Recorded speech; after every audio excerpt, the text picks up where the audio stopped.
जैसा कि कक्षा 10 के फिजिक्स में पिछले वीडियो में हमने अवतल दर्पण की विभिन्न स्थितियों में रखे वस्तु का बने प्रतिबिंब, उसका आकार, उसकी प्रकृति के बारे में चर्चा किया था।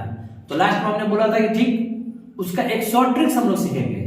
आज की इस वीडियो में विभिन्न स्थितियों में वस्तु के रखे गए प्रतिबिंब का शॉर्ट ट्रिक सीखेंगे ताकि बच्चों को याद करने में आसानी होगी। उसमें पहली स्थिति थी जब वस्तु P तथा F के बीच हो। तो हम लोग क्या पढ़े थे कि जब वस्तु P तथा F के बीच होता है तो प्रतिबिंब कहां बनता है, तो दर्पण के पीछे। उसका आकार क्या होता है, बड़ा। प्रकृति क्या होता है, काल्पनिक। उसकी स्थिति क्या होती है, तो सीधा। ये एक ऐसा सिर्फ एक ही सिचुएशन है अवतल दर्पण में जब किसी वस्तु का प्रतिबिंब जो होता है काल्पनिक सीधा बनता है। याद रखेंगे। इसका दूसरी स्थिति थी जब वस्तु F पर हो। तो जब वस्तु F पर रहता है तो उसका प्रतिबिंब बनता है अनंत पर। कहां बनता है, अनंत पर, जो कि क्या बनता है, तो वस्तु से बहुत बड़ा बनता है और बनेगा वास्तविक और उल्टा। वास्तविक और उल्टा। ठीक इसके उल्टा देखिएगा, हम 6 स्थिति में बता रहे हैं। जब वस्तु फोकस पर था तो प्रतिबिंब कहां बना, अनंत पर। अब वस्तु है अनंत पर। वस्तु कहां है, अनंत पर। तो जब फोकस पर था तो अनंत पर, जब अनंत पे है तो फोकस पर। याद रखना है, जब वस्तु फोकस पे है तो प्रतिबिंब अनंत पर, और जब वस्तु अनंत पर है तो फोकस पर। ये क्या है, बहुत बड़ा। इसका ठीक उल्टा बहुत छोटा।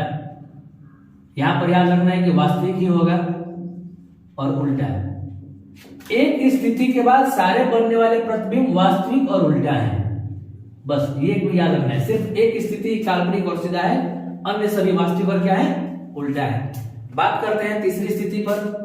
जब वस्तु F तथा C के बीच हो, मतलब फोकस और वक्रता केंद्र पर हो, तब उसका प्रतिबिंब कहां बनेगा, तो याद रखेंगे अनंत तथा C के बीच।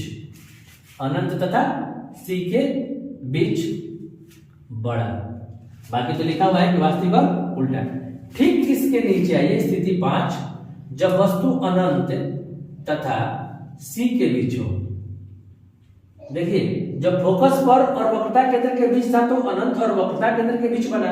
अब वस्तु अनंत और वक्रता केंद्र के बीच है तो उसका प्रतिबिंब कहां बनेगा, फोकस तथा वक्रता केंद्र के बीच। ये बड़ा है तो ये छोटा हो जाएगा, वास्तविक और उल्टा। और चौथी स्थिति सबसे कॉमन और सबसे अधिक पूछे जाने वाले प्रश्नों में से एक है, जब वस्तु वक्रता केंद्र पर हो तो वक्रता केंद्र पर ही और बराबर। इसको ऐसे लिख दिया जाए, क्या बनता है, तो बराबर। समझने में क्या ऐसे ध्यान देना है कि यदि वस्तु फोकस पे है तो अनंत पर, अनंत पे है तो फोकस पर। एक रिलेशन होगा।